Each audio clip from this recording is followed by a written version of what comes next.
Amazon refusing refund on PS5 and has now disposed of PS5. It all started back in February 2026 when I decided to return a PlayStation 5 that I had purchased through Amazon during the Christmas season. My family and I had a change of heart and decided we didn't really need it after all. So I followed the return instructions, using their Royal Mail courier service, and dropped off the console, keeping the receipt as proof of the weight of what I sent. A few weeks later, I received a notification that Amazon claimed the PS5 was missing its 1TB solid-state drive, or SSD.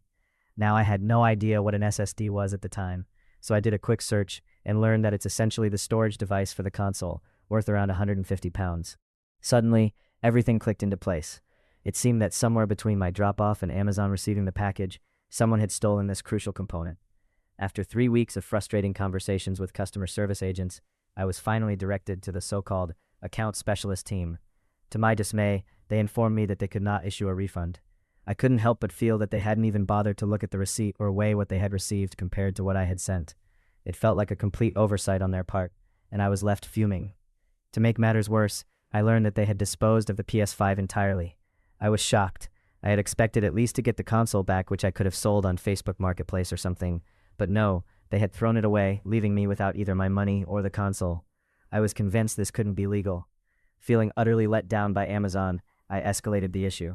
I raised a payment dispute with my bank and even reached out to the managing director of executive customer relations. I had exhausted all avenues with their customer service, which had been the worst I had ever encountered. I knew I hadn't removed the SSD. I wouldn't even know how to do that.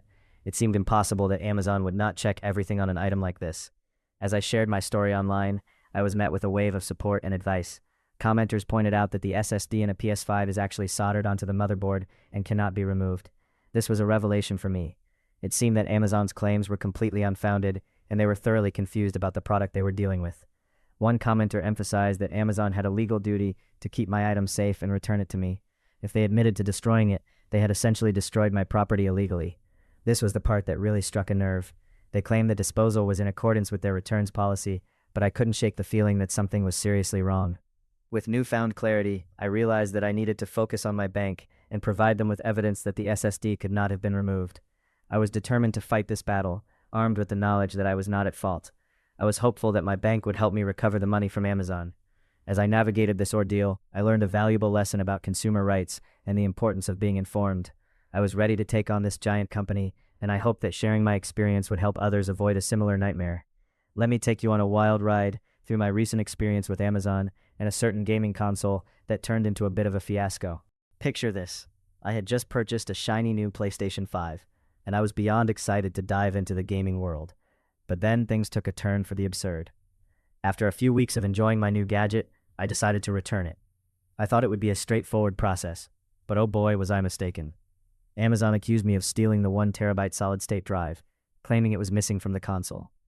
Now, I'm no tech wizard, but I was pretty sure that the SSD was soldered onto the motherboard, making it impossible to remove. So I found myself scratching my head, wondering what on earth they were talking about.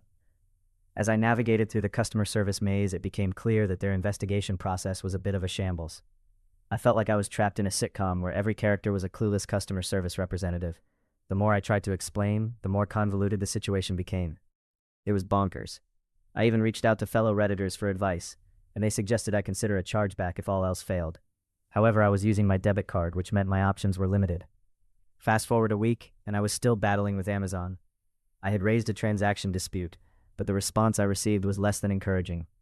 They not only rejected my refund request, but also informed me that they had disposed of my beloved PS5. Can you believe it? I was left in disbelief, laughing at the absurdity of it all. Determined to get my money back, I decided to escalate the situation. I crafted a detailed complaint email to the executive customer relations team at Amazon, laying out all the facts and frustrations I had encountered. To my surprise, they responded the very next day with an apology and a full refund of £380. It felt like a small victory, but I wasn't done yet. I sent another email, expressing my dissatisfaction with the entire customer service experience.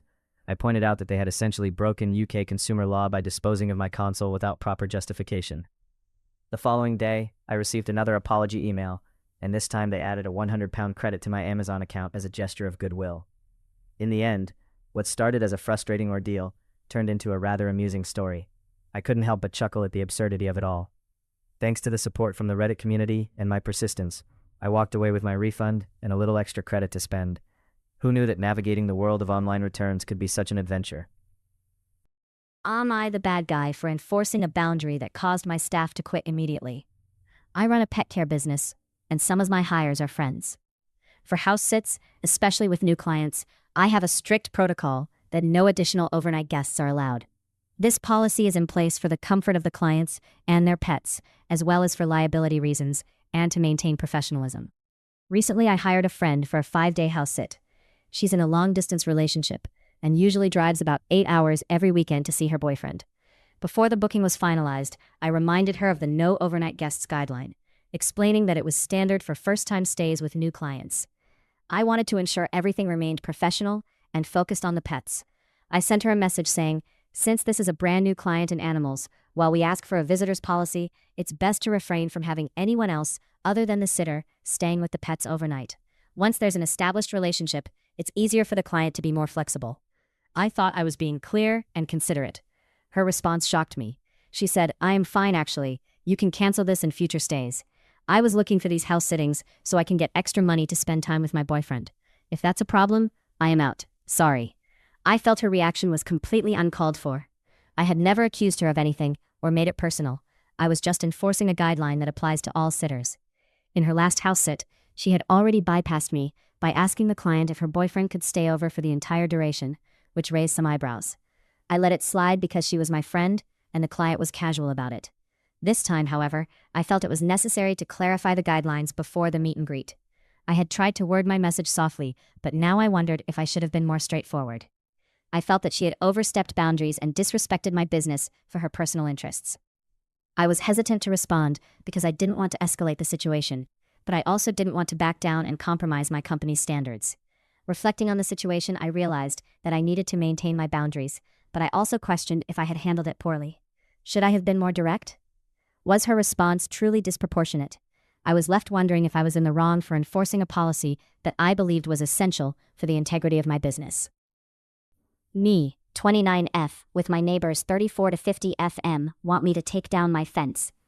I never thought I'd find myself in a neighborhood drama, but here I am, navigating the quirks of my cul-de-sac. Picture this. I'm a 29-year-old woman who recently moved into a charming little house that, for better or worse, is painted a lovely shade of light blue. Now, this isn't just any neighborhood. It's one of those places where the houses are color coordinated: brown, tan, and pink. I, however, am not a fan of pink. In fact, I find it quite unappealing, especially the salmon hue that my house was originally painted. So, I enlisted my brothers to help me transform my home into a color I actually enjoy: blue. It's a standard, non-obnoxious shade with white framing. I thought I was making a stylish upgrade, but little did I know, my neighbors had other ideas. You see, my neighbors, ranging from their mid-30s to their 50s, have a peculiar sense of community. They approached me with a request that I paint my house back to pink. Apparently, they felt that my blue house disrupted the neighborhood's aesthetic. But here's the kicker. There's no homeowners association to enforce these color codes, and I've seen houses in the area with all sorts of wild designs, including a bright red house just a couple of blocks away. As if that wasn't enough, I decided to install a cute white picket fence around my front yard. It's about 4 feet high, just enough to keep my small dog safe while allowing him to enjoy the outdoors. But my neighbors were not pleased. They claimed the fence looked tacky and broke the long stretch of yard vibe they had going on. Apparently, no one else on the street has a fence, except for the family at the end, who has a pool and is required to have one. Now, I'm all for community spirit, but it seems my neighbors have taken it to another level. They've expressed their desire for me to participate in the neighborhood culture, which apparently involves hosting a barbecue at my place for everyone to attend. They were quite offended when I declined their invitation. I mean, I don't mind a good cookout, but hosting one for a crowd of 30 people, including kids, is a bit much, don't you think? And then there's the issue of the kids selling things door to door. They've been peddling overpriced wrapping paper and chocolates, and while I don't dislike kids, I'm not about to spend my hard-earned money on items that are, quite frankly, not worth it. I've heard complaints about the quality of the chocolates, and I'd rather donate to causes that truly need support, like local charities or programs for underprivileged youth. I've tried to explain my perspective to my neighbors, but they seem to think I'm being a bit of a Scrooge. I just want to live my life without feeling pressured to conform to a neighborhood culture that feels more like a cult sometimes. I mean, what happened to the good old days of a friendly wave and a quick chat before going about our business? As the days went by, the pressure from my neighbors didn't let up. They kept pestering me about taking down my fence and repainting my house. I tried to handle it with grace, but I could feel my patience wearing thin. I've lived in various neighborhoods before, and I've never encountered anything like this. It's almost as if they expect me to barter my way into their community, and honestly, it's exhausting. So here I am, trying to figure out how to coexist with my neighbors while staying true to myself. I'm not against community, but I also believe in personal space and the right to enjoy my home as I see fit. I guess I'll just have to keep navigating this quirky neighborhood dynamic and hope for the best. After all, a little bit of humor and a lot of patience might just be the keys to surviving this colorful cul-de-sac. It all started when I moved into my new home. I was excited about the neighborhood, which was conveniently located just a few miles from my work and family. It was the perfect place for me to settle down, enjoy my space, and spend time with friends without the hassle of long drives. But little did I know, my arrival would stir up quite the commotion among my neighbors. At first, everything seemed fine. I would wave hello to my neighbors and even join in on the occasional gathering. However, as time went on, I began to feel the pressure from some of them, particularly from a woman named Miriam. She seemed to have a lot to say about how I should be living my life and what I should be doing in the neighborhood. One day, while I was outside, Miriam approached me with her son in tow. He was leaning over my fence trying to pet my dog. I politely told her that he needed to stay off my property, dog included. That's when things took a turn. Miriam huffed in annoyance and questioned why I had moved into the neighborhood if I was going to disrupt the community vibe. She expressed her longing for the old owners and even suggested that I looked like a sore thumb among the other families.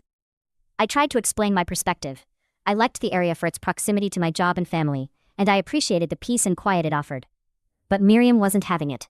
She claimed that everyone in the neighborhood thought I was rude for not participating in their social activities, like bake sales and barbecues. I couldn't believe it. I felt like I was being asked to change everything I loved about my home just to fit in. In a moment of frustration, I told her that I had no intention of buying anything from the kids or hosting any gatherings. I firmly stated that I would prefer if she just left me alone. I even warned her that if her son continued to trespass on my property, I would have to involve the authorities. It was a tense exchange, and I could feel the weight of her disapproval. After that confrontation, I didn't hear from her for 5 days. It was eerily quiet, and I couldn't help but wonder if she had spread the word about our disagreement. Perhaps the neighborhood was finally getting the message that I wasn't going to bend to their expectations. I felt a strange sense of relief in the silence, but I knew that the tension was far from over. As I reflected on the situation, I realized that my desire for privacy and independence clashed with the community's expectations of neighborly involvement. It was a delicate balance, and I was determined to stand my ground. I had chosen this home for a reason, and I wasn't about to let anyone dictate how I should live my life. In the end, I learned that sometimes setting boundaries is necessary, even if it means ruffling a few feathers along the way. I may not be the perfect neighbor in their eyes, but I was finally embracing the peace I had sought when I first moved in.